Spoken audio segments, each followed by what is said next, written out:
Hello, everybody. Welcome to Undefined. And today I'm very excited to talk to Josh Crutchmer. He is a journalist and he plans the New York Times. He writes in the Rolling Stone and he just put out a new book, Never Say Never. It is all about Cross Canadian Ragweed's comeback and the Boys from Oklahoma concert that just happened a month ago. And this was all written in 4 weeks, right? This is live coverage of kind of everything leading up to the concert, and then it has a recap of every night of the Boys from Oklahoma, and it's filled with all kinds of cool pictures as well. So I'm really excited to talk to Josh. He's also an expert on Red Dirt music. He has multiple books about the topic, including Red Dirt Unplugged, which just came out in December. So you've had two books in 5 months, and you've had a lot of cool experiences. You work closely with Cross Canadian Ragweed, Turnpike Troubadours, just done some really interesting profiles in Rolling Stone as well with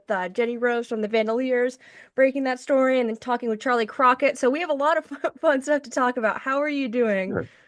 I'm wonderful. How are you doing today? I'm doing good. I feel like you've had a non-stop past several months, so I kind of want you to walk me through everything because so the Boys from Oklahoma, that was announced in October of 2024, right? That's when it was like official to the public. And then you had your book come out in December, and then you wrote this all within a month, and then this just came out a few weeks ago, and everything else you've been doing. Kind of walk me through, if you can, what's been happening. Yeah, it's been super busy and not something that's sustainable for more than a few months, but it was one of the most fun little half a years that I ever had in my life. And it came about, I decided late 2023 that I wanted to write what became Red Dirt Unplugged because during the pandemic, I wrote a book called Red Dirt, and it was kind of I tried to put the entire history of that scene into a book, and it stopped in 2020 and was finished during the middle of the pandemic. And there was a lot of it that was history, but there was a whole lot of it too that was just fun stories from the artists that, you know, were kind of at the forefront of the scene at the time. And I mean, only 5 years ago feels like ancient history now, but there's great stories from Cross Canadian Ragweed in there and Stony LaRue and the Great Divide. They were all a part of it. And that was what Red Dirt was 5 years ago was still, it was, people knew who it was, what kind of a scene it was, but it was still very much associated with Oklahoma and Texas. And it's actually a scene that originates from where I'm from in Oklahoma, Stillwater. And so I wrote that book, got it out, and just before it was set to be released, I got a phone call from Evan Felker of Turnpike, and nobody had seen or heard from him in more than a year, except his closest friends and family. So I get this call, and he tells me, he says, "Hey man, I just want you to know that I'm sober and I want to make music again, and I want to make music with my band again." And I said, "Oh, I need to get this into this book that I'm releasing in a few weeks." And he says, "Yeah, I understand." So I let him talk for a good 45 minutes and rarely interrupted, just kind of let him go and say what was on his mind. And that turned into a chapter in Red Dirt. And now I've got a book coming out and at this time, and it's got this really big news in it because everyone wondered what Turnpike's future held.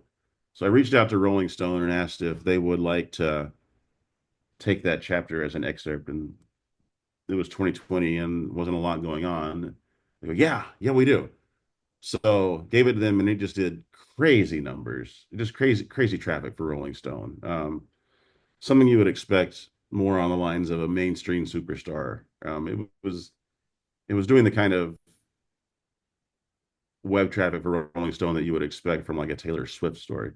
So that just very quickly, I kind of went 0 to 100 overnight with that because all of a sudden, like Rolling Stone caught on to the existence of Red Dirt, and I have such a history. For anybody listening that doesn't know, um, I came from the Red Dirt scene as a journalist. That's where I got my start in 2001. That's how long my history with the scene goes back, Yeah. and that was when before Ragweed. At that time they were living in Stillwater, where I was living in Oklahoma, and them and Jason Boland and the Stragglers and Stoney LaRue were all play around town. And so I have this long history with it. So that was what made me write that book. Once that book came out, there was no turning back for me. Like all of a sudden now I became this insider vanguard to Mhm. Red Dirt. And so I couldn't stop myself. So I followed that up in 2023 with a book called The Motel Cowboy Show. And that was about, ostensibly, it was about the music from the Mountain West, centered Mhm. around Reckless Kelly and Mickey and the Motor Cars. But Uh-huh. it tied Nashville, it tied Seattle, it tied the Southwest, and it tied Red Dirt back to that area of the country too. That was really fun. But as soon as I finished that writing that and got that out late 2023, I just realized that Red Dirt had blown up while I was off doing this. Wyatt Flores went, he went from uh, playing dive bars to a headlining tour, and Mhm. um, Kaitlin Butts, Josh Malloy, Southall, so many artists that weren't on the radar enough to even be included in Red Dirt in 2020. By 2024, everybody knew who they were. So I was like, I got to go back and write a second book and write about all that's happened since Red Dirt came out. And that's exactly what I did. That was Red Dirt Unplugged. That came out in the fall. And I thought, well, actually, it came out in December, so 5 months ago. And I thought, Mhm. all right, I'll take a break after this. But in the process of writing Red Dirt Unplugged, I learned about Ragweed's reunion. I learned they were going to play the Boys from Oklahoma shows with the Turnpike Troubadours. And what? Well, now I can't not write about that. And so my choices were basically just like, I guess I could write a Rolling Stone story, which I did. But it just seemed like, why come this far and not write about the biggest musical event in Red Dirt history, the biggest musical event in Oklahoma history, the same way you've been writing for this last 5 years? So essentially, Red Dirt Unplugged came out in December, and it ended. The last chapter is a full band interview with Cross Canadian Ragweed. Uh-huh. That's the first time they'd done that in almost 20 years. It's And so I crazy. just I just let that naturally flow into what became Never Say Never.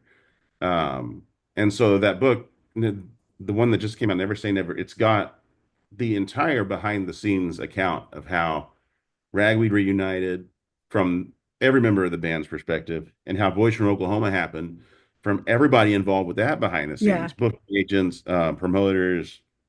The university was at Oklahoma State University's football stadium. And then I just ended it with an accounting, basically what I would have done if I was writing a live review each night. Mhm. The last four chapters are all 4 nights of that concert. And my career background, everybody thinks of me as this music journalist, but I actually rose through the ranks of journalism largely in sports, and not as a Yes, I was writer, going to bring that as up. a Yeah, because editor you. and as a designer. And Uh-huh. one of the things I got really good at was just deadline work, deadline, you Mhm. know, art direction, editing, production, everything that goes into making something happen in an instant. Kind of became an expert in, and that led me all the way to the New York Times. So I Mhm. thought, well, why not? Could I apply that mindset to a book and not put Never Say Never out a year from now, but put it out tomorrow? Yeah. And the book was the concert. The last concert was on April 13th, and Never Say Never was released on April 22nd and or 21st. That was, not even 10 days later, which I didn't even consider that as something that you could even dream of doing. But I just thought that was the way to capture this moment. And I've gone back since and reread it and made some fixes, corrections, made the photos look better. And now I think the book is the best of the four I've written. Mhm. But I didn't care if it had flaws or even typos, as long as everything was factually right, because I wanted everyone to have this in their hands as quickly as they could, because this was just such a historic thing to happen for this scene that I've been writing so much about, that it felt like it just needed to get in people's hands as fast as possible. And I wouldn't recommend it more than once or twice in a lifetime because it is very stressful and it requires just a ridiculous amount of time management and planning and organizing to pull off. But I'm sure glad I did. It was such a fun thing to work on, and it ended up exactly how I had envisioned it. And I just Hmm. thought with those other two books about red dirt that I mentioned, it really does. I really feel like it's not not a complete and thorough accounting of that entire music scene, but it's 75 or 80% of it, and I'm very happy with it all. Yeah, and I think, what's interesting about this book too is that it does take because all of those artists, like and especially in the formative dirt, like Stoney and Jason and The Great Divide and Yeah. Turnpike, those are all in those books. And I think your perspective of not only, somebody that's a fan, but you were like you're a part of those stories and you talk about it too with like Cross Canadian being there when Cody wrote On a Cloud and then giving the speech for that each night. And you have these personal experiences and it's like their story, but you've gone through it all. You've seen the evolution and I think it's so inspiring too from getting to you kind of go through where Cody was feeling throughout this whole time of back and forth. Well, because you talk about it heavily. Last time you spoke to Cody a couple of years ago, he's like, it's never gonna happen. It's just not. And then Right. to go through that when you're reading this, to kind of see like everything in life that had kind of happened with all of the guys and with his music, and to make that happen, I think is such an inspiring perspective. But how was it like for you to kind of live through all of that? Being not just like a fan, but you were like an insider because you just happened to be at the right place, the right time. Like you recall how you walked into the Wormy Dog and these bands were playing, and then that was just kind of what was over for you. Like that was your scene. It really was. And I mean, I started out when I was in college, and I walk into the Wormy Dog Saloon, and I'm barely 21, and Stoney LaRue was playing. And as I wrote in that book, that was the day that I stepped out of my life and into my life. That was Mhm. what everything after that has been affected so heavily by walking into that little dive bar. And then it wasn't just the act of going there and covering that as a college journalist, but the people that I met introduced me to everybody that has impacted my life since.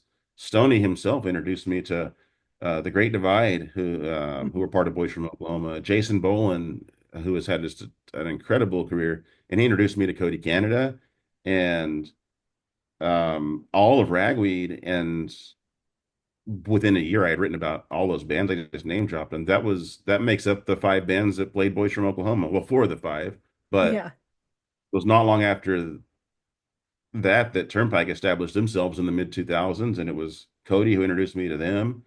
It was Ragweed who introduced me to the Truckers and Hisbull and Ryan Bingham and Wow. um, everything that I've gotten to be a part of musically goes back to being at the right place at the right time. And I kind of feel like my obligation since has just been to do right by all that. Um, Hmm. I don't really think that anybody in that scene would care if I just decided that I was always just going to kind of be a fan. But what's the fun in that? When I Yeah. got to the New York Times and they allowed me to write for Rolling Stone, I just kind of realized, well, I've got a platform, and I should tell the stories that I know best from the places that I have come from, and everything gets funneled back to me being a fan first in college and just wanting to hear some good music. And that was kind of what I did, and that to this day still drives the decisions I make when I write. I want to I want to push myself, and I want to get out on the very edges of my comfort zone, but there are still so many just wonderful stories from the red dirt scene that kind of raised me, for lack of a better phrase, that haven't been told yet, and I'm certainly going to do my best to tell them going forward.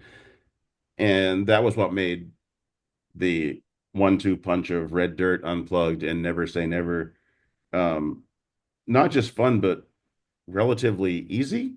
Hmm. Um, because it was still a lot of work. I still had to interview everybody and I still had to get Mhm. everything straight. And but the writing of it was really easy.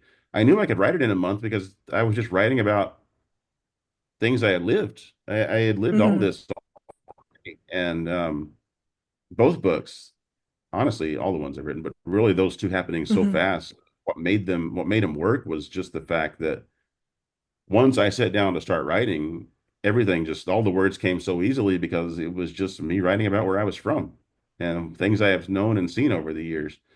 And I never really set out just to be a fly on the wall for an entire genre of music, but I it worked out Mhm. that way. And I think a lot of artists now, and it's getting to be bigger, it's already gotten to be bigger than just Red Dirt. I think a lot of artists now kind of want that, especially from me. I think if they see me at one of their shows, they're kind of just like I can tell that they are wondering, am I going to be a fly on the wall for them? And whenever I get the chance to, I try to do that. And the result isn't just the books that we're talking about now, Uh-huh. but I've got enough things on my wish list to write about just from living my life that way that I don't Mhm. know that I could write everything I want if I did nothing but write until I was 85 years old. Yeah. And, I think it is so interesting. I can kind of relate to that too, like kind of getting into the music scene and then just like, it's like a domino effect of like you met all of these people and then they introduced you to these people and then you wrote your first book. Yeah, and I think it's so interesting and even just thinking hearing about you talk about the two latest books, it's did you even think about when you were putting out Red Dirt Unplugged that like then you would have Kaitlin and Wyatt and all of those newer people that you had covered like they were involved in Boys from Oklahoma too. So it was like not only, having those happen so fast, but all of it, like the new scene and the old scene or whatever you want to call it, like they all kind of came together. It was almost like, a Marvel movie crossover, but with just everybody in Red Dirt. And when the show got first announced, was it your goal? Like, did you already know, like, this was the plan, like you wanted to do this, or did it kind of, as the show like was getting closer, you're like, all right, I want to write this book. Like, this is what I want to do. I honestly feel like it was a snap decision.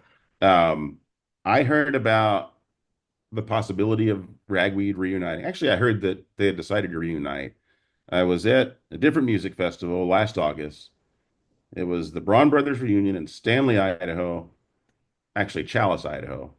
And it's this, 4,000 people are there, and it's just held in front of this tiny stage with this beautiful mountain backdrop. And I Uh-huh. was there with Cody Canada and his wife Shannon. Shannon is his also his manager and Ragweed's Yes. manager. Um, and she and I are sitting on this blanket we're watching Wade Bowen play actually. Uh-huh. He's playing headline that night. And Cody was around, but it kind of was just me and Shannon sitting on this blanket. And she'd had a couple of, it wasn't classes because we were outside. She had a couple of cans of wine, I think. Mhm. Taps me on the shoulder, just randomly with no provocation. Just, hey, Crutch, he's gonna do it. I didn't even know what she meant. The idea of Ragweed reuniting was so far fetched to me that I didn't even think that was a possibility. So I just kind of go, all right. I thought she meant like he's gonna do it. Meant like he's gonna go to the bus and get a bottle of water because he's thirsty or something. I was That was literally how far away from my head the possibility of Ragweed playing again was. So it took like 5 minutes for it to register what she had said to me. And it literally was like a cartoon or a slapstick comedy, almost like a spit take reaction. 5 minutes go by, I'm watching, and then it dawns on me, and my eyes just get like huge, like the size of silver dollars. And if it had been a cartoon, they would have popped out of my head. And I look at her, and she starts. And the only thing that I said to her was, "Hey, that's my story, right?" And she goes, "Yeah." I decided right then to write "Never Say Never." Oh Um, wow, yeah. I really, from then on, as I worked to finish Red Dirt Unplugged, everything, I was trying to make it all work in concert. I was trying to make Red Dirt Unplugged. It's the most important book I've ever written, but Mhm. I needed it to feel like a partner to Never Say Never. So that's why, I mean, Cody Canada had written the introduction, the foreword to to Red Dirt Unplugged, and I had to go Mhm. back and talk to him again about that. I had to make sure that like ended that book with Ragweed, because when it came out, everybody was buzzing about the reunion. And so I wanted to make Red Dirt Unplugged this thing that stood on its own, but it also had to work with Never Say Never.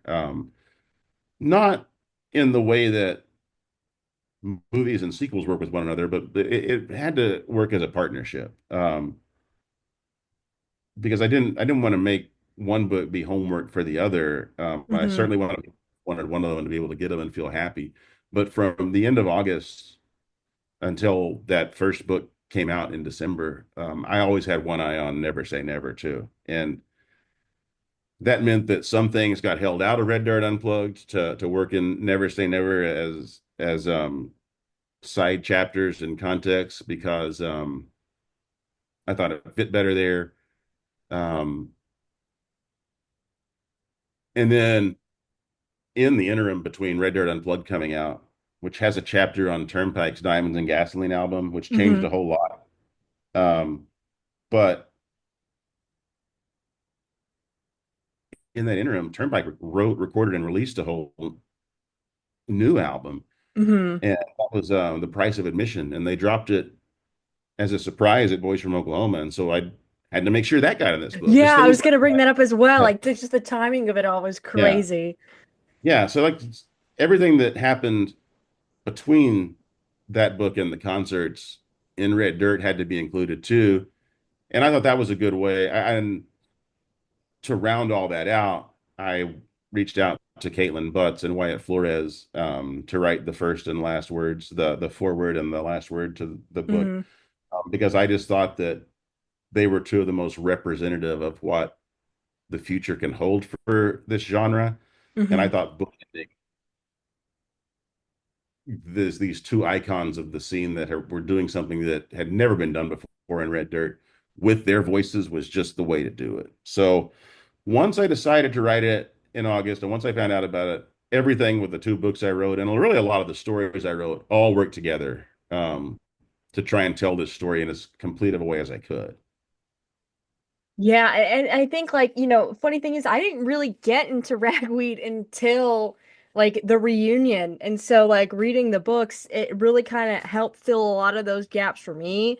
Like I had like Yeah. read some interviews and like gone back in some articles, but try to educate myself, but it made me feel like I did know a lot. And like I wasn't really familiar with a lot of like the other Red Dirt acts. Like I learned a lot about the Great Divide, and I think it's like even if you were there and you're a super fan and you went to the show, I feel like it serves as a good like companion. But if you didn't go, or even like if you're just curious about the story, it does that as well. And I think it works really good in the way that like it can tell the story about ragweed, but it's not just about ragweed, and it's just about like how everything kind of impacts each other and the whole turnpike stuff as well. It's just it's very cool. It came together That very nicely. that is a result of the very when I was working on the very first book, Red Dirt, that was like 26 or 27 chapters. And as I was writing that, I realized that I was writing about 40 or 50 different artists, and that everybody that read this wasn't going to be a fan of that artist. Equally important, the artists were going to pick that book up, flip to the chapter about themselves, and not read Uh-huh. anything else. Because, musicians and a lot of their fans aren't really interested in reading. They want to go rock out. And Yeah. so I had to write that book in a way that really catered to people that are going to buy it and read one chapter, Hmm. or pick it up and read one chapter. And then so I had to write that and then also make it work as a group. And that experience set me up so well, um, for everything that I've done since, because I was right. There were artists that only wanted to read about Hmm. themselves, but there were people that are interested in the whole scene that could read it and feel like they've gotten this almost education or baptism by it. And so fast forward 5 years later, and I think probably in this big bell curve of people that care about what I write, what Hmm. you're describing right in the middle of it. I think people actually, I honestly think you might be the target demographic of what I write because you're Hmm. right in the middle of you're you're a fan, but you know enough of the history of a lot of the artists that I'm writing about, Hmm. and the people that you're interested in, you'll probably go back and read their chapter 4 or 5 times, but you're also going to read the whole Hmm. thing and see how it works together.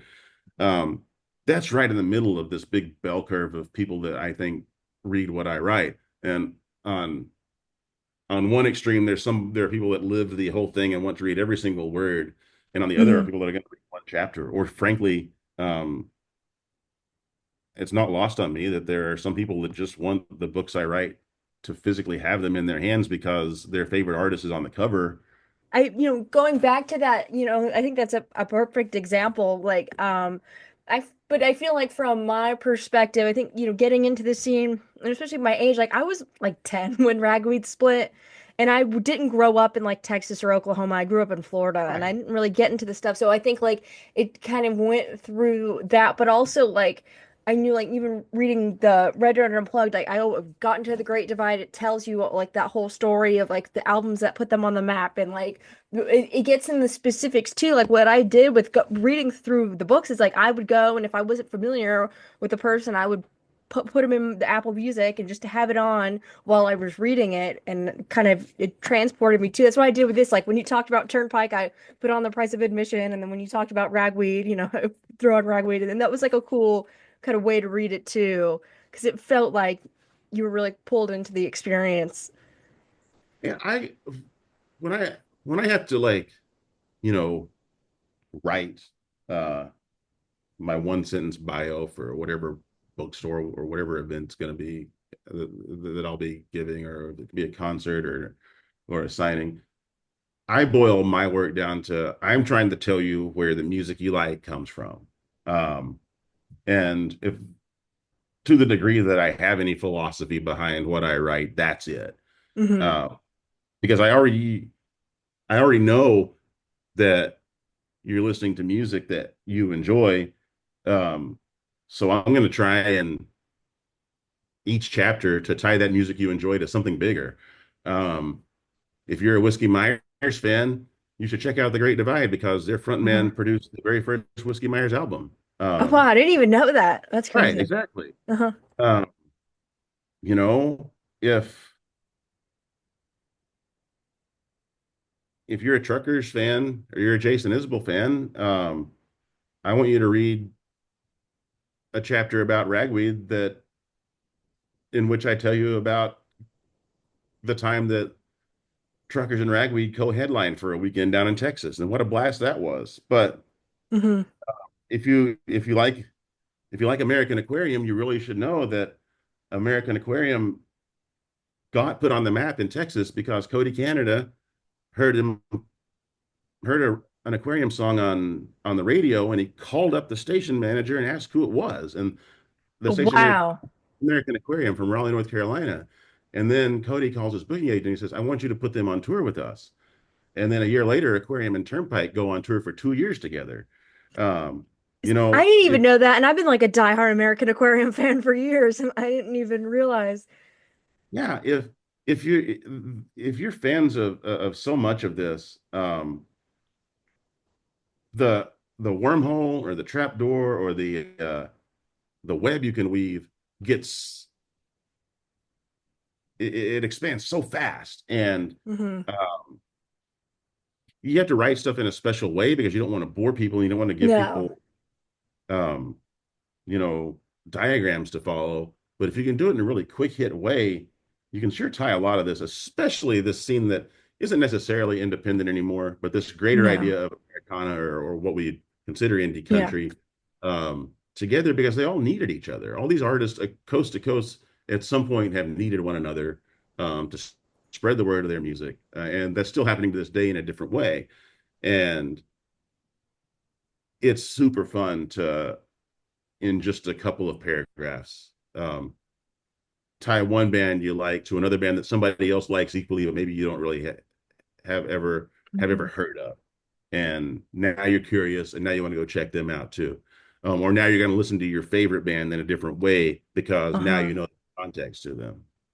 Yeah, and I've described it to other people too, like about this, like whatever you want to call it, this scene in like Red Dirt Americana, alt country, whatever. It is like one giant crossover episode because I could even tie back like every most of the people that I've talked to, they all know each other. Yeah. And like it's crazy. And you could be like, the people from Oklahoma, like even tying in like with like people like from Alabama, like Isbell, like the truckers, like American Aquarium, like they all come from different places in the world, or they both were kind of popular in different times, but they all like they've either all opened for each other, or they're all friends, or they're all on like Steamboat or Mile Zero or whatever. And I think that's so cool to that's how I got into a lot of music. Like American Aquarium was kind of my intro to this kind of thing. And then just from like if you follow people like BJ Barham or like Patterson Hood. I mean, you'll just from hearing them talk about their friends, that can like link you to this, rabbit hole, the trapdoor. And I feel like your book is like a easy way for people to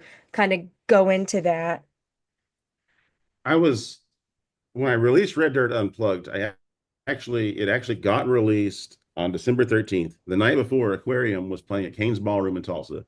And Hmm. BJ was nice enough to let me come out and set up a little stand and sell my books. Sold them out. It was great. Hmm. Um, if you've been to an aquarium show, you know that before the show, there's a VIP session. When BJ gets Uh-huh. up by himself, plays some acoustic songs, and then he takes questions from the audience. And one of the questions from the audience was, without knowing that I was the person that wrote it, sincerely asked BJ how he came to write the foreword to my original Red Dirt book in 2020. And Hmm. BJ looks up at me from the stage. I'm over there, so I'm on the side setting up my merch, and he Hmm. just looks up and he goes, "Well, the person that wrote that book can come over here and explain that to you." And I ran down in front of the stage, didn't even have a mic. I just started saying what you just said. That Hmm. one day I saw BJ tell the story of Cody Canada hearing him and helping him break through in Texas. And I went, that's it. That's the way that I want to set up everything that I write from now on, is by tying one scene to another. And it's it's gone in some wildly beautiful tangents since then, but that's how it started. Yeah. And kind of following up to all this, like in your work with like just the books like Rolling Stone, how do you kind of try to keep up with scene is happening so fast? And I also want to talk about you've also in the past year or even longer, you've been following Wyatt Flores around, and like you saw him in New York, and then you kind of had that like light bulb moment, like, oh my God, this kid from Stillwater is, he's really good, really young. And then like Kaitlin Butts. And how do you make sure, to keep up with what's happening in the scene, what kind of follows around it, and then also like bringing it back to Wyatt? How has it been to see, like, I mean, at a Wyatt Flores show, it's all college kids, and it's kind of like repeating the cycle of like where you were at Ragweed like 20 years ago. Like how has that been? We did a story for Rolling Stone in August of 2023 that was just supposed to be like the state of red dirt. And the premise was that Zach Bryan had kicked down this door. And Hmm. Zach's from Oklahoma, and his influences are red dirt, but most of Hmm. Zach's music never was, most of his rise never happened in Oklahoma. He had a few. Hmm. He played Kane's Ballroom once. He played the Yeah. Mercury Lounge in Tulsa once, but he was on duty. He was in the Navy when his blow up happened. So it's hard now to go back and say Zach Bryan is red dirt, but his influences Hmm. certainly were. And so I'm writing Hmm. this story, and it's about how all these artists from Oklahoma that approach music in that same way were getting attention in the wake. And one of them was Wyatt. And I had set out to write this story and frame it around Southall, who was amazing, and Kaitlin. Hmm. And halfway through, Wyatt's rep, his PR rep at Island Records in New York, reaches out and says, "Here you're doing a Red Dirt story. You should include Wyatt Flores." And I went, "Yeah, I actually should. I hadn't even seen him play." Hmm. So my first time ever meeting him, I'm on a Zoom call just like this in this exact chair, Hmm. and he's in his parents' yard in Stillwater, Oklahoma. And we get to talking. I realize that he's living my life. He's living the Hmm. life I lived 20 years later. We're from Uh-huh. Stillwater, the same thing. He has a line in one of his songs about going to college for 10 days at Oklahoma State. That was actually Oklahoma State University's branch in my hometown of Okmulgee, Oklahoma. So we just Yeah. have I realized, okay, well, I've got to take this kid mega seriously. So I set up these clandestine meetings with his managers when they came through New York. I said, let's go out and have just me and the two of you. Let's have dinner and drinks, and I'll buy them. And I took them out to this taco and margarita place on the first floor of the Empire State Building, and I let them take all that in. I said, "Hey, man, this kid's got a story to tell, and I want to be the one to tell it." And by the end of that dinner, they were like, "Yeah, we think you should be the one to tell it." So they let me follow Wyatt around for a year, and so I was there. I was there for really low points. I was there when he had a full-on mental breakdown over Hmm. um, how fast he had risen and how he was handling it, and he was dealing with a lot of grief in his life. He had lost Hmm. some family members to suicide. He had lost some friends to the Hmm. same. So I was there when they pulled him off stage for a month. Said you're going to you're going to therapy. His managers told him. He Hmm. agreed. I was there for that, but I was also there the first time he played last year. The first time he played Stagecoach and Red Rocks. Uh-huh. The Red Rock experience is I devoted an entire chapter to that in Red Dirt Hmm. Unplugged. Reason I did that was because Red Rocks holds 10,000 people, and Wyatt was opening for Turnpike. And I got to Hmm. watch 10,000 people have the same experience and thought that I did. The first time I saw Wyatt, I was there because I was giving him a benefit of the doubt. You know, he's from my Uh-huh. scene. The people that like his music are TikTokers, and they're Yeah, just that's younger. what's so crazy. Well, I'm Uh-huh. 20 years old and I'm 40 years old. Well, I've still got to give him a chance because I can't be closed-minded as a journalist. And also, like, he's from where I'm from, and his influences are the Great Divide, and how and his other influences are Turnpike and Jason Isbell. And I'm like, how could I Hmm. not give someone like that a chance? And within Hmm. half a song, I was like, oh, this kid is not just the real deal. He's the future of Red Dirt. Hmm. And you go to one of his shows, and what the way he gets you is his music is great, but then he'll pour his heart out on stage, and he'll use that in a way as his own therapy. And he'll talk about he'll get really into his feelings, and by the end of it, like, you're not just like his music, you're invested in him as a person, and you want him to succeed, and like he just grabs you by the heart Hmm. and doesn't let go. The very first Hmm. time I ever saw him play, like I saw him thank his parents for coming and break down crying on stage. They were there, and I was like, that's just cool. Fast Hmm. forward to Red Rocks last May, he's playing an hour set ahead of Turnpike, and I got to watch 10,000 people have that same Yeah. experience because they were Uh-huh. all Turnpike fans. Turnpike fans Uh-huh. are all 40s are not. Uh-huh. They want to hear Wyatt, but they're giving him the benefit of the doubt Uh-huh. because he's opening Turnpike. And I've got videos of this, and I put it in Red Dirt Unplugged. That his set starts, and there's everybody's there. 9,500 people are there, but they're sitting there politely clapping. Uh-huh. By the end of that, an hour later, they're on their feet screaming the Uh-huh. lyrics to West Tulsa back to him. It's just echoing off these canyon walls. And I got this wonderful video from backstage of it. It was the most surreal thing I've ever seen for Uh-huh. him to win over each and every one of almost 10,000 people Yeah. in one night. And I was like, these people all went through what I went through at that show, but they're just doing it together. And I just got to watch it. And so once I saw that happen, I was like, all right, I am always going to keep my mind open to who's out there. And one of the big things that I do is I just find out from Wyatt who he's listening to. Who does he like? Who do his managers like? Who does he want to play with?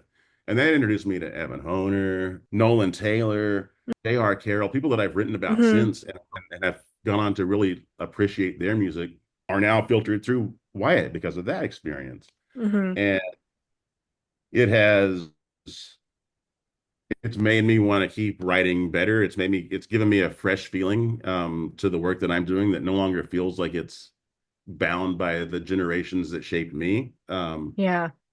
And it really it really has set me up personally and in the work that I do with just almost a limitless amount of options for stories to tell. There's so many great stories out there and artists that you haven't heard of, and I just want to make sure that the ones I'm telling are going to resonate.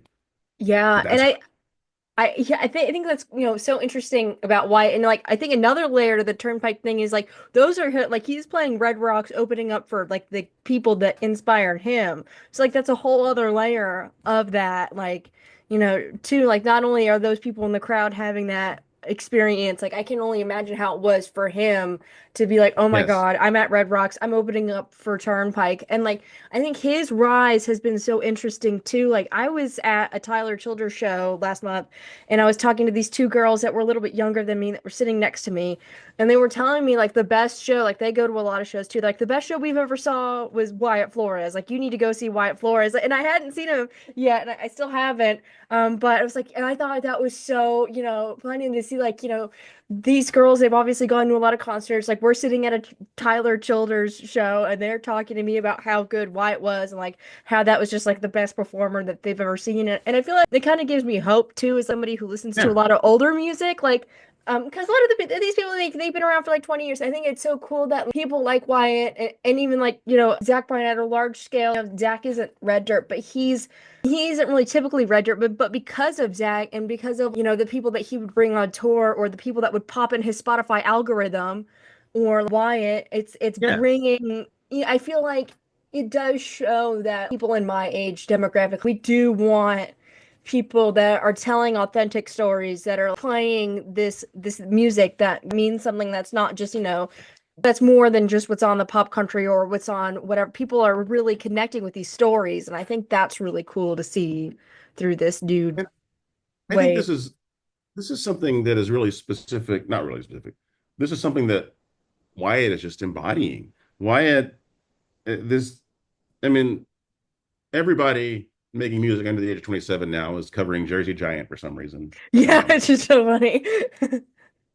And they're already, there's just loads of talent out there, but Wyatt kind of represents that if you were going to distill it into one person. If you want to see Hmm. somebody whose musical influences are Jason Isbell, Hmm.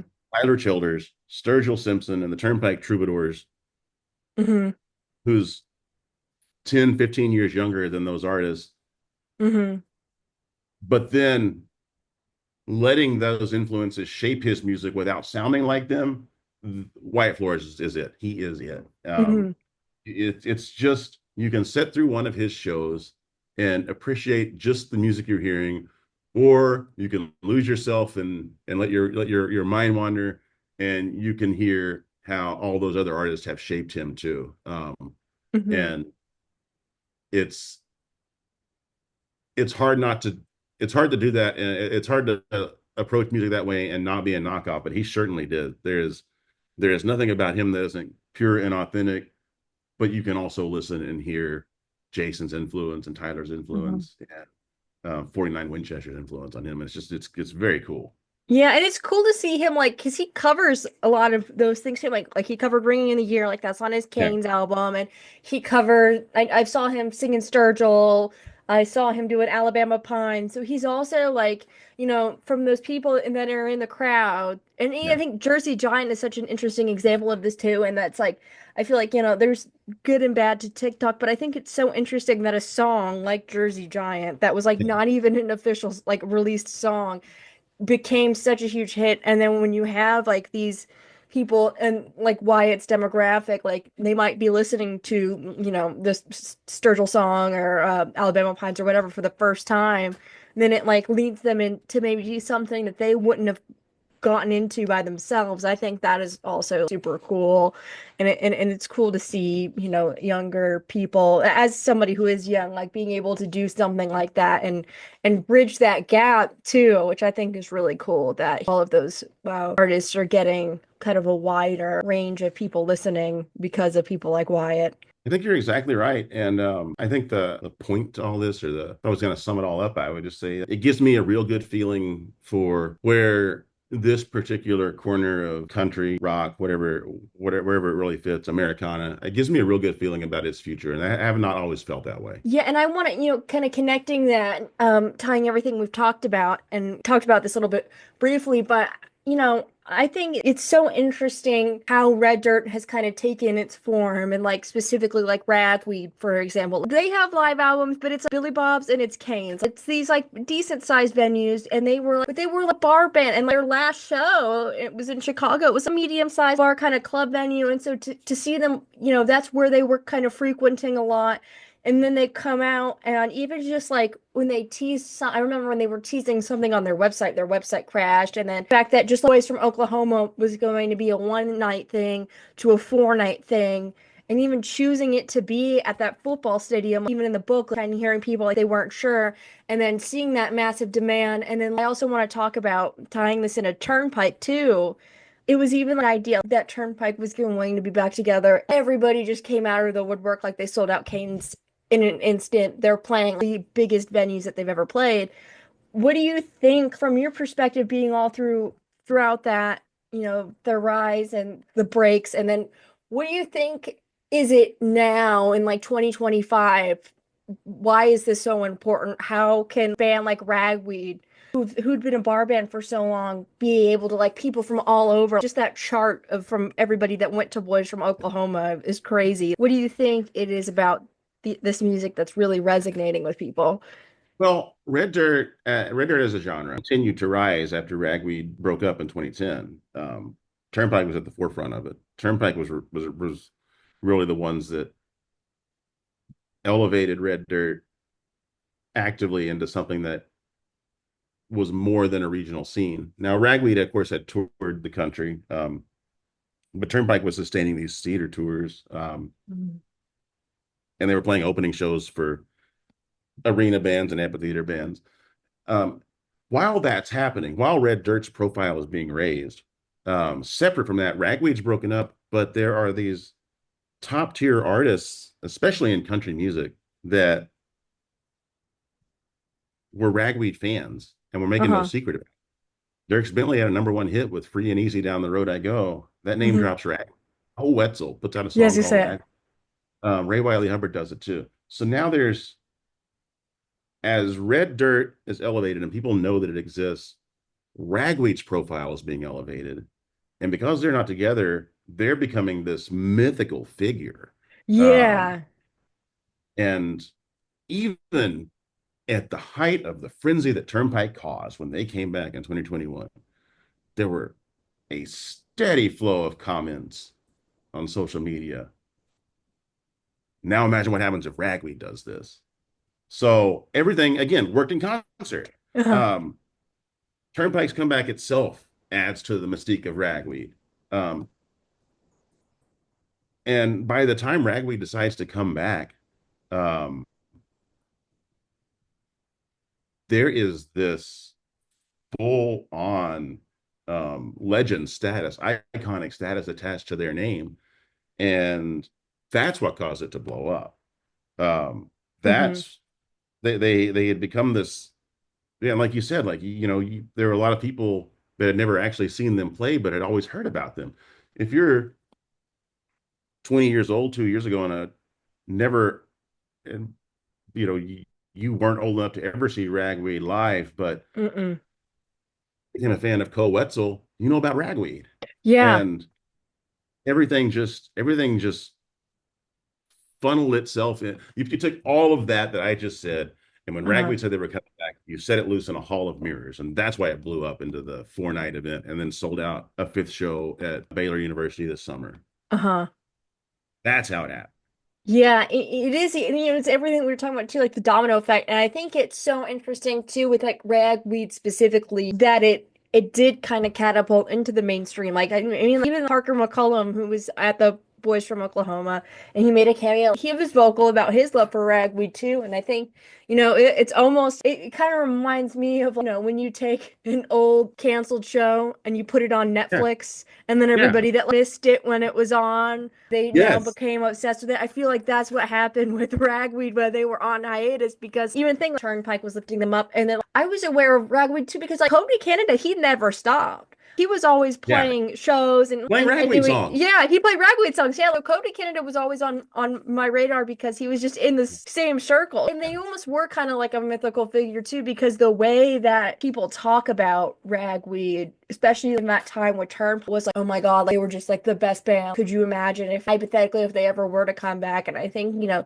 think that's so cool that it was able to bring this event. And then not only did they like not they didn't make it about themselves, they made it about the whole community. And I feel, even they were able to bring, from reading your book, whole culture of everybody was all at all these bars on the strip in Stillwater. They were all playing together, and then instead of just doing that and downtown, we're just going to put everybody on the stadium. And even the way that they made Yeah. it a music festival, I think it was so cool because it does exemplify like it is red dirt, and they're kind of like the leaders of that area of it. And I think it is awesome to see it kind of all kind of come into play. Now that it's coming to Waco, you already have this book. I'm sure, are you planning to cover that, or are you like going to? Because I'm sure when you were at the show, of course you were watching the show, but was it almost like you were watching it? Were you watching with the angle of like, okay, this is going to be in the book, this is what I'm writing about? Like when you're going to a show like this and you know it's going to be a big story, is it kind of hard to balance like, I want to just reel this in because this is, this is your first time seeing them since, because you were at that last show, but then also from a work balance, are you going to kind of work at the Waco show, or are you going to be going there just as a fan, or is that something that you have planned? I originally wanted to go just as a fan to do exactly what you said, but Hmm. the process of writing this and the response to these books, one of the reasons that I put out, I put out my books independently for two reasons. One, the Hmm. artists are independent. I don't want Hmm. to book write about, you know, Ragweed or Jason Isbell or American Aquarium or all these people that influence me so much that are state independent. That's one of the reasons. The other one is I have great flexibility to sell this book for Hmm. $35 on Amazon for my own store, but also if you want to pay $10 more, $20 more, or a lot more, turn it into a special edition. And so I've got special editions of Never Say Never out that are Hmm. dedicated to each night of that show. One, two, three, and four. And the back cover has a different picture. And there's um the book ends with I think 10 extra pages of photos from a specific night. Um, and I just kind of fell in love with that approach to my books. And as I was setting up Boys from Oklahoma and watching people take it in, I realized that I have to do that at Waco too. So I will put out one variation of Never Say Never that will have an extra 20-page chapter at the very end of it, and it will I'll call it, I don't call it Waco edition, that's too plain, but it'll be something along those Hmm. lines, and it'll have a review of that show. But I'm not going to do anything the next day for Rolling Stone. I'm just going to do it for myself in this book, and anybody that wants to go buy it, they can. So my wait to just go set at a show with no obligations will be at least one more after this. We'll see how that goes. Yeah, I'm excited for the. I wish I could make it to the Waco one with American Aquarium playing their first stadium. I think it's their first stadium show. That's Yeah. gonna be insane. Just so excited for all of those people to experience American Aquarium for the first time. Like that's gonna be really cool to see. I'm sure that's gonna do it. And then like, Shane Smith, they have a similar connection too. Like Shane was a big Ragweed fan, and that that whole crew, they are connected with them too. And so to see it, Shane was at the Boys from Oklahoma just as a fan. He was just in the crowd just cheering. that's so cool. And it's Shane's rise too. Like that's another crazy story too. I mean, when Yeah. I saw Shane, I interviewed him, I think 2 years ago. They were playing at the Abbey in Orlando, so it was like 300 people. It was like right after they were on Yellowstone, and now they're headlining Red Rocks every year. And like even just to see how fast they've skyrocketed is Yeah. crazy too. And I think it's going to be cool to, they're Texas to see how that pans out because it is going to be a different lineup than the one in Oklahoma. So I think that's going to be cool too. And I'm interested to see, Cody and everybody's perspective from that as well. This is the little anecdote story thing that I was going to tell you a second ago is you can draw a straight line in three steps from Cross Canadian Ragweed to Parker McCollum. Hmm. Um, Ragweed in their heyday, they were managed by Shannon Canada, Cody Canada's wife. She formed a management company with a friend of hers, and a longtime Ragweed fan, and that her friend was named Robin Devon, and in the mid 2000s they took on other artists, and one of the artists they took on was Randy Rogers, and Hmm. so the person that managed Ragweed is now managing Randy Rogers, and she was very very very heavily involved and responsible for his rise. And that's that's step two, Ragweed to Randy, and then Randy goes off and forms Big Blind Management on his own in the late 20 teens and discovers and manages Parker McCollum.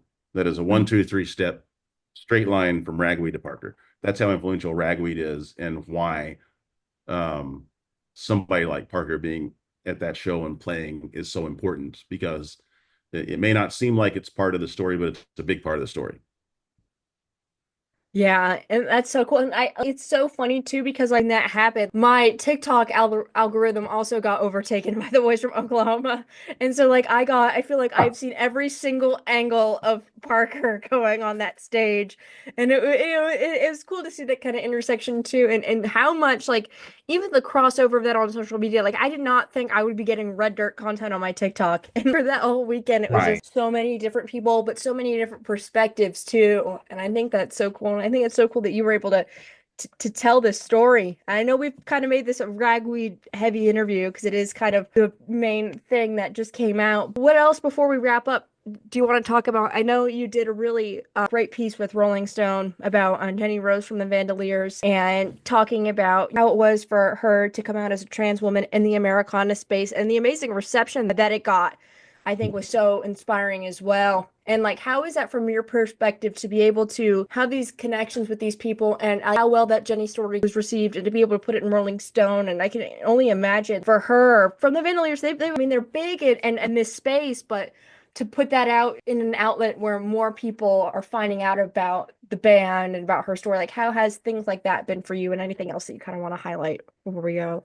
Well, Vandaliers, they're country and they're punk, and I actually saw them for the first time at a festival that no longer exists in Tahlequah, Oklahoma, called Medicine Stone, that was headlined by Turnpike in 2018. Um, Uh-huh. and so my ties to Vandaliers have red dirt roots, and they opened for Turnpike at their comeback shows at Kane's Ballroom in Hmm. 2022, them at the Ryman later that year.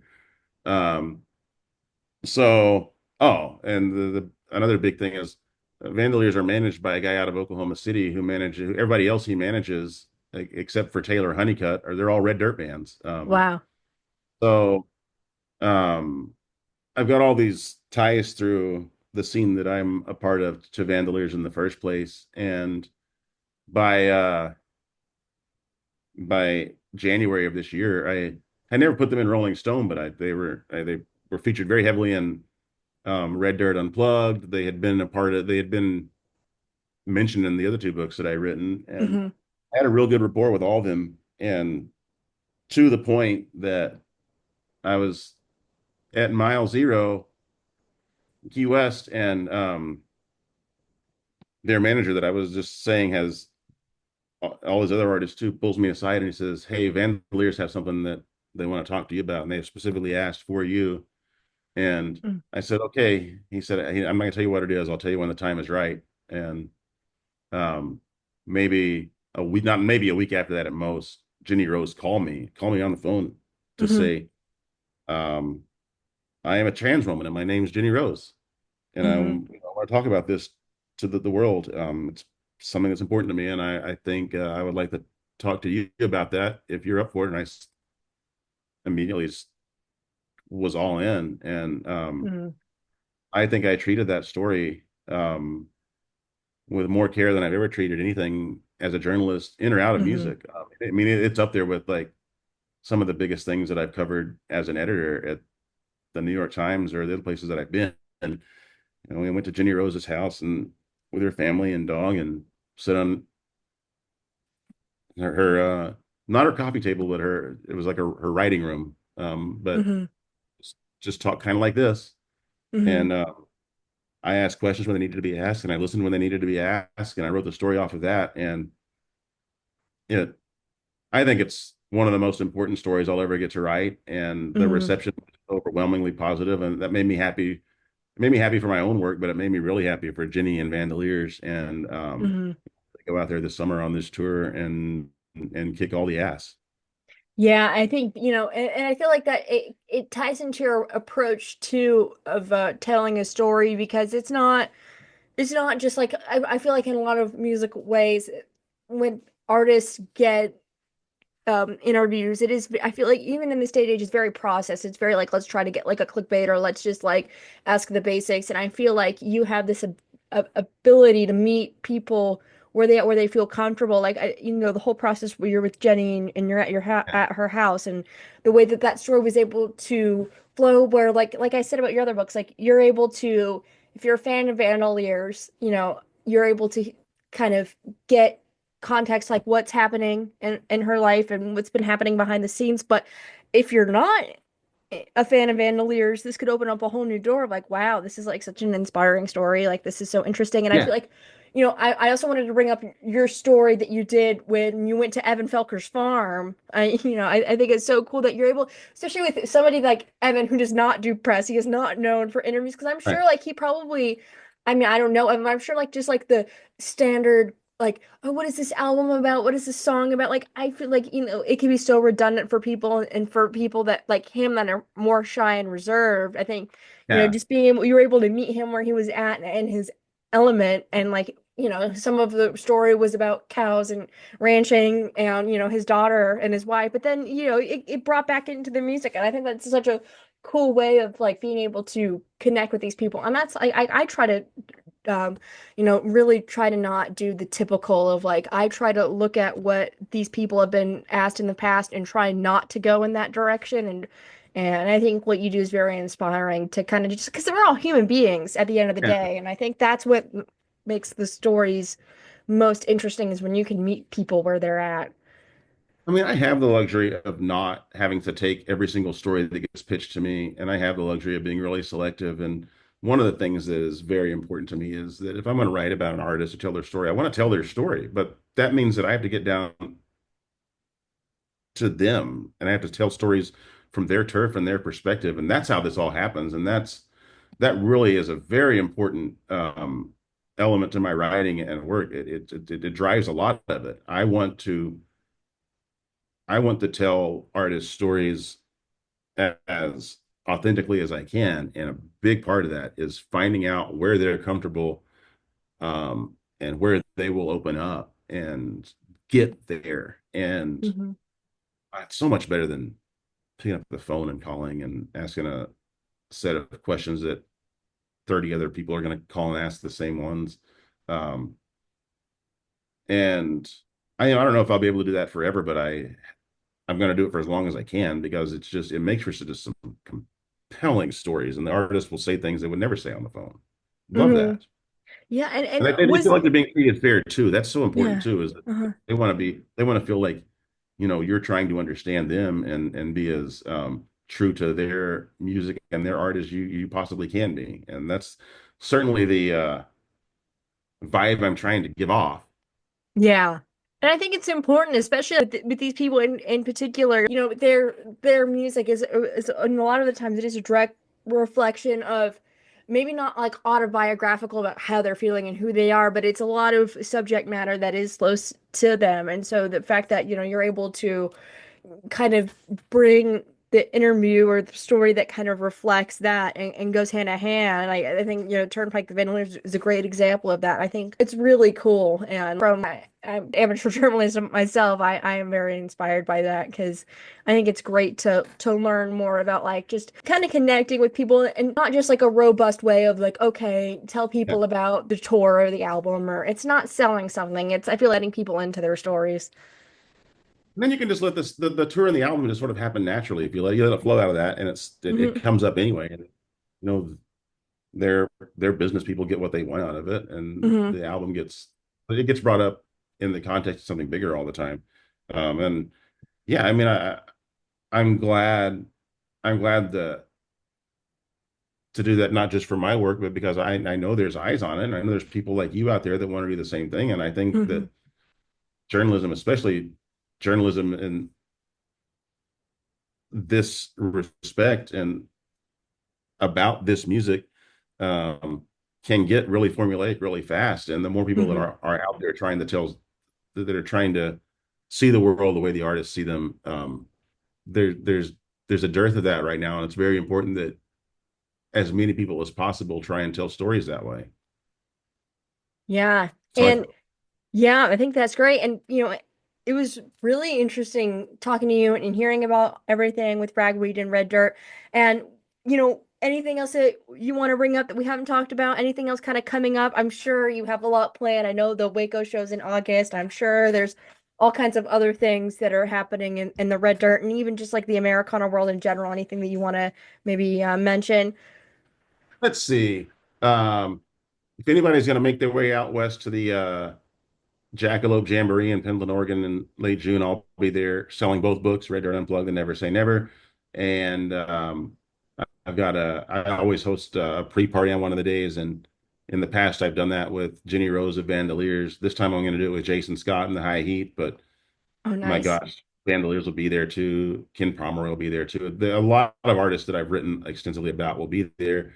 So I'm hoping to have I'm hoping to make a big deal out of that. And I'll also just be at the merch stand selling the books. And I guess that if somebody sees or hears this and wants to find out where to get it, I would say neversayneverbook.com is your place to start. Yes, everything will be in the description of the YouTube video. I'll put your Instagram, where to find you, your Rolling Stone, everything there. Yeah, I highly recommend it. Even if like you're listening to this and you're not really familiar with Red Dirt, or you're not, or you may only know like Turnpike or Ragweed. I think it is such an interesting rabbit hole to go down because you'll probably end up liking all of that stuff. And like we've been talking about, it's just this circle, and it just opens this world to all of these other bands that you might have heard the names of on the bills, but I think it's really cool to learn about their stories as well because it all kind of just it matches up to each other. So I think it's very important, and what you're doing is great work. And it was so nice to talk to you, Josh.